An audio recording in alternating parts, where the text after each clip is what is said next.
pobre daquele país que não respeitar as suas crianças e os seus idosos. Era isso, presidente João Costa. Muito obrigado. Considere na íntegra os meus senador Paulo Paim, obrigado pelas suas palavras, obrigado pela luta que o senhor tem feito em favor dos excluídos, com ações afirmativas, ações positivas. E é assim que nós vamos mudar o Brasil. É assim que nós vamos levar o Brasil para o primeiro mundo, para o progresso e para o desenvolvimento. Muito obrigado. Obrigado, presidente. Eu agradeço.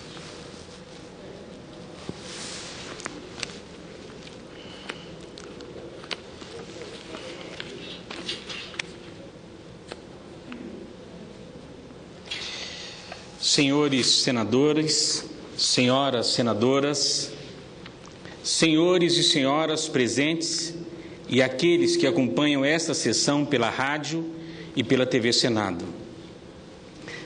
Vida, o início de tudo. São com essas palavras que eu chamo todos para uma reflexão em torno do aborto.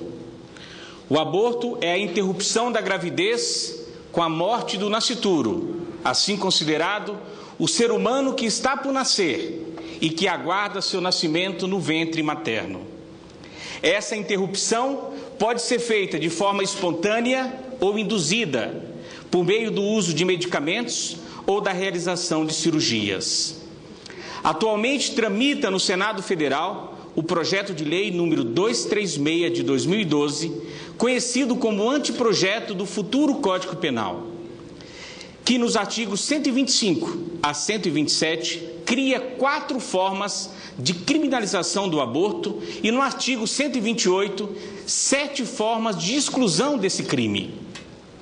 As graves questões sociais inerentes ao tema e a responsabilidade do legislador ao exigir exatidão conceitual e principiológica do texto do projeto de lei em estudo, levaram-me a solicitar aos renomados professores Elcio Maciel França Madeira, da Universidade de São Paulo, e ao professor Pierangelo Catalano, da Universidade de Roma, La Sapienza, pareceres sobre os direitos do nascituro à luz do sistema do direito romano atual e do ordenamento jurídico. No sistema jurídico romano, o direito do nascituro à vida se construiu autonomamente, não como questão religiosa, biológica, científica ou filosófica. A vida daquele que está por nascer indica a existência de um ser humano em formação. E para o direito, onde houver vida, exige-se, no mínimo, respeito, defesa e proteção. Por maior que seja a dependência afetiva, física ou nutricional que o nascituro tenha da gestante, de remédios ou de recursos decorrentes dos avanços tecnológicos, cabe ao jurista defender os direitos fundamentais dele, especialmente o direito à vida e à integridade física. Após criterioso exame dos direitos do nascituro, reconhecidos muito antes do nascimento de Jesus Cristo, os professores Elcio Madeira e Pierangelo Catalano foram unânimes ao consignar em seus pareceres que a vida começa com a concepção e o nascituro é titular de inúmeros direitos. O ordenamento jurídico brasileiro é explícito com relação à existência de vida e de direitos a partir da concepção. Primeiro, o Código Civil, em seu artigo 2º, que adotou a teoria concepcionista, deixando claros e a salvo não só esses direitos, como o momento em que eles têm origem.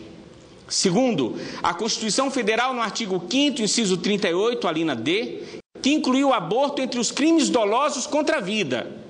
Terceiro, o atual Código Penal e o próprio projeto de lei número 236 de 2012, que incluíram o aborto entre os crimes praticados contra a pessoa, de maneira especial na subclasse dos crimes dolosos contra a vida, ao lado do homicídio, da indução, instigação e auxílio ao suicídio, bem como ao lado do infanticídio. A toda evidência, ao definirem o crime de aborto, o Código Penal e o citado projeto de lei não se referiram ao aborto como um crime doloso contra a morte, ou contra um objeto ou uma coisa, Ao contrário, admitir expressamente que o aborto é um crime doloso contra a vida do nascituro. E não poderia ser diferente, uma vez que caracteriza a prática de crime impossível matar alguém sem vida, matar quem já está morto. O exame do anteprojeto do futuro Código Penal impõe necessariamente que consideremos os direitos do nascituro, lentamente conquistados pela sociedade luso-brasileira. Quais sejam? Direito à vida e à proibição do aborto. Outros direitos da personalidade, quando compatíveis com a condição de nascituro, como o direito à integridade física, à imagem e à honra. Direito à filiação e ao reconhecimento da paternidade. Direito à curatela, direito à sucessão, direito à posse dos bens herdados, direito a receber a doação, direito a alimentos, direitos do consumidor, direitos tributários. Não há dúvida de que a vida é pressuposto dos demais direitos do nascituro. Logo, ao se subtrair dele a origem de seus direitos, retira-lhe a um só tempo os demais direitos, fruto da vida. O que adianta reconhecer tantos direitos ao nascituro e tirar-lhe o pressuposto de todos esses direitos, que é a vida? Já, ao se lhe assegurar o direito à vida, não se está garantindo apenas o direito dele, que está por nascer, mas também os direitos da família, os direitos da República. Enquanto o artigo 125 do citado projeto de lei faz referência ao aborto provocado pela gestante ou com seu consentimento, o artigo 126 descreve o aborto consensual provocado por terceiro. E o artigo 127 indica o aborto provocado por terceiro sem o consentimento da gestante. Note-se que das 4 formas apresentadas, em apenas uma delas, o aborto é feito sem o consentimento da gestante, a do artigo 127. Nas demais, ela consente ou provoca o aborto em si mesma. Se os artigos 125 a 127 do projeto de lei 236 qualificam 4 condutas como criminosas, o artigo 128 do mesmo projeto de lei se encarrega de afastá-las com as respectivas causas de exclusão.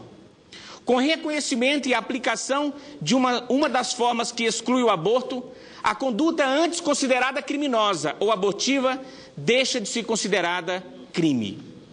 O artigo 128 do anteprojeto do Código Penal apresenta as seguintes cláusulas de exclusão desse crime, ou seja, indica 7 hipóteses que afastam da conduta tida como criminosa a características de crime. São elas: se houver risco à vida ou à saúde da gestante, se a gravidez resultar de violação da dignidade sexual ou do emprego não consentido de técnica de reprodução assistida, se comprovada a anencefalia atestada por 2 médicos, ou quando o feto padecer de graves e incuráveis anomalias que inviabilizem a vida extrauterina, fato atestado por 2 médicos. E por último, para surpresa de todos, se por vontade da gestante, até a 12ª semana da gestação, quando o médico ou o psicólogo constatar que a mulher não apresenta condições psicológicas de arcar com a maternidade. É como se com uma mão se criasse o crime de aborto e a um só tempo, com a outra mão, esse crime fosse desfeito. Aparentemente, restou apenas o crime de aborto previsto no artigo 127, caracterizado como provocar aborto sem o consentimento da gestante. Isso por quê? Por que aparentemente? Porque ao dispensar o consentimento da gestante ou de seu representante legal, se ela não puder se manifestar, o parágrafo único do artigo 128 do projeto de lei que tramita no Senado Federal, de número 236, desfaz a forma de aborto do artigo 127. Ou seja, na hipótese de risco à vida da gestante, o autor do aborto não será penalizado, ainda que o faça sem o consentimento dela ou de seu representante legal. Não é demais lembrar, senhores senadores, senhoras senadoras, a subjetividade da expressão risco à vida da gestante, que pode, em certa medida, existir para uns e para outros não. a depender do ângulo analisado ou do ponto de vista do observador. A falta de necessidade do consentimento da gestante caminha em direção oposta à decisão tomada pela italiana Gianna Beretta Molla, nascida em 4/10/1922 e falecida no dia 28 de abril de 1962, que faleceu aos 38 anos. Médica pediatra, ela descobriu ser portadora de um cisto ovariano em plena gravidez. Embora seu quadro clínico exigisse o aborto, ela se recusou a fazê-lo, dizendo aos médicos: se deveis decidir entre mim e o filho, nenhuma hesitação. Escolhei e isso exijo, a criança, salvai-a. 7 dias após o nascimento de Gianna Emanuela, Gianna, a mãe, faleceu com dor aguda no abdômen. Em vida ela escreveu: olhe para as mães que realmente amam seus filhos, quantos sacrifícios fazem. Elas estão prontas para tudo, até para dar o seu próprio sangue para que o bebê cresça bem, saudável e forte. E morreu dizendo repetidamente: Jesus, eu te amo. Jesus, eu te amo. Ela foi beatificada em 24/4/94 e canonizada em 16/5/2004 pelo Papa João Paulo II. Excluída a hipótese prevista na primeira parte do inciso 1 do artigo 128 do projeto de lei 236, risco à vida da gestante. As demais excludentes do crime de aborto se baseiam em casuísmos que não levam em conta o fundamental conceito de necessidade. Com isso, submetem diversas situações à opinião circunstancial de médicos ou psicólogos, flexibilizando e subordinando a decisão de sacrificar o maior dos direitos, o direito à vida, não a outro direito à vida, mas a motivos menores.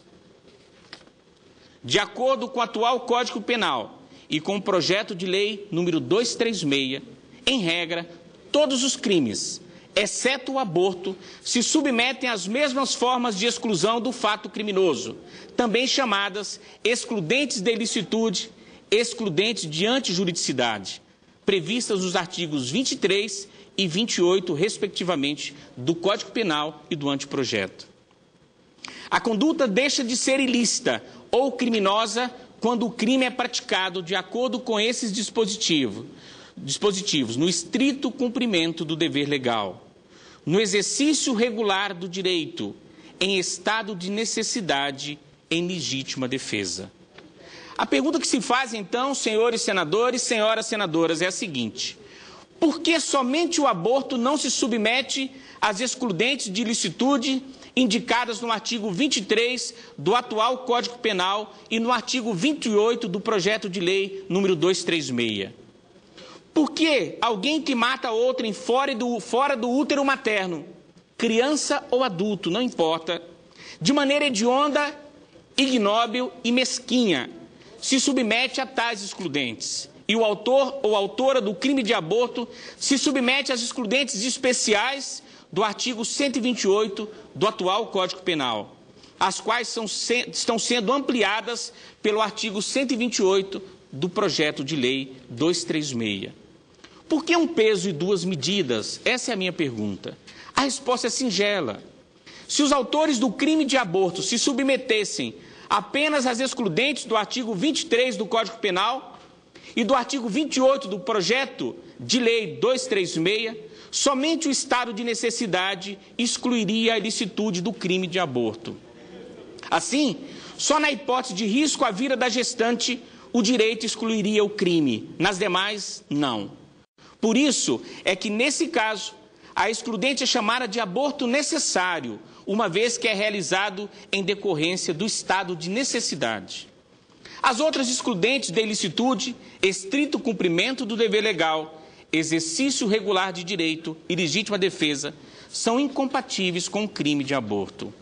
Com relação às hipóteses do inciso 5 e 7 do artigo 128 do projeto de lei referido, a anencefalia e por vontade da gestante até 12 semanas, a contradição é visível. Na primeira, exige-se atestados de 2 médicos, precedidos, obviamente, de vários exames. Já na segunda, aquela até 12 semanas, basta a participação de um médico ou de apenas um psicólogo. Indiscutivelmente, para a gestante que pretende fazer um abortamento, é muito mais cômodo procurar um psicólogo do que 2 médicos e ainda ter que se submeter a uma bateria de exames clínicos. A toda evidência, a segunda hipótese inclui a primeira. A contradição somente desaparece caso o nascituro anencefálico tenha mais de 12 semanas, o que na prática dificilmente ocorrerá. Resumindo, de acordo com o projeto de lei número 236 de 2012, até 12 semanas, o aborto de um nascituro anencefálico dispensa a participação de médico, bem como de qualquer atestado ou exame médico, bastando uma simples comprovação feita por um psicólogo de que a gestante não apresenta condições psicológicas para arcar com a maternidade. E também nesses 12 meses, havendo esse reconhecimento por um único psicólogo, qualquer nascituro pode ser abortado no Brasil se prevalecer o que está disposto nesse projeto de lei. Com relação à gravidez decorrente da violência sexual, o princípio de direito romano que resolve o impasse é objetivo, concreto e fundamental. A calamidade da mãe não pode prejudicar aquele que está no seu ventre. E opõe-se à excludente do crime de aborto por esse motivo. No Brasil, a criação de novas causas excludentes da ilicitude do crime de aborto é a prova de que os ativistas pró-aborto buscam, a exemplo do que tem sido feito em outros países, uma aproximação da cultura da morte e, consequentemente, afastando da cultura da vida. Da política que apregou a morte em lugar da vida e o sangue no lugar da paz. Da política que aproxima, que substitui o branco pelo vermelho dessa gravata. Em 1908, o médico francês Claude Forest iniciou um movimento a favor do aborto e contra sua incriminação, sob o argumento que a mulher tem o direito de dispor livremente de seu corpo e, por conseguinte, de recusar a maternidade. Essa linha argumentativa continua sendo usada com frequência pelos defensores do aborto. Para esse grupo, o nascituro, enquanto viver no útero materno, é uma simples parte das entranhas maternas. Mas Nelson Gria, em sua obra publicada em 1942, sustenta que o nascituro não é só parte da mãe, mas também parte do pai. Em complemento, citando Garcia Pintos, Nelson Gria afirma que o nascituro não é uma simples parte da mulher, pars ventris, mas um todo completo, uma perfeita individualidade. Verifica-se que o óvulo sozinho é incapaz de gerar uma criança, o mesmo ocorrendo com o espermatozoide isoladamente. Juntos, após a fecundação ou concepção, eles dão origem a um ser humano, a uma criança com as mesmas características físicas e genéticas dos pais, inclusive as doenças hereditárias. O fato de ter sido gerado por uma mãe adotiva em nada alterará os dados genéticos obtidos desde a concepção. Com o seguinte exemplo, demonstro a independência e a autonomia dos nascituros. Um único segundo após a concepção, o embrião de pais alemães de olhos azuis, com 1,95 m de altura e várias doenças genéticas, foi transferido para o útero materno de uma anã. Uma anã com 1,20 m de altura e sem qualquer doença genética. Indaga-se, 9 meses depois, após o nascimento, como será essa criança? Inegavelmente, ela terá as características físicas e genéticas dos pais alemães e de suas famílias, o que pode ser comprovado por meio de simples exame de DNA. O aborto é um crime contra a continuidade e a integridade de uma estirpe, porque ele não destrói apenas uma vida indefesa. Toda uma geração é assassinada brutalmente. Filhos, netos, bisnetos e etc. Por isso, só defendem o aborto aqueles que tiveram o direito de nascer. E isso me impressiona muito, porque somente aqueles que tiveram o direito de nascer reconhecido defendem o aborto. Se é certo que a gestante pode dispor de alguns de seus direitos, não é menos certo que sua iniciativa não pode atingir direitos de terceiros, especialmente os mais expressivos direitos do nascituro, o direito à vida e à integridade física. Não se pode esquecer da paridade ontológica, a igualdade de direitos entre nascituros e nascidos. A interrupção da gravidez, ainda que realizada por um especialista em um bom hospital, não deixa de representar uma séria e grave intervenção no organismo da gestante. A garantia de acesso à informação e aos serviços de assistência à saúde reprodutiva, bem como iniciativas de conscientização contrárias ao abortamento, voltado para gestantes que, num primeiro momento, estão decididas a interromper a gravidez, representa uma forma de proteção à vida e à saúde da própria gestante.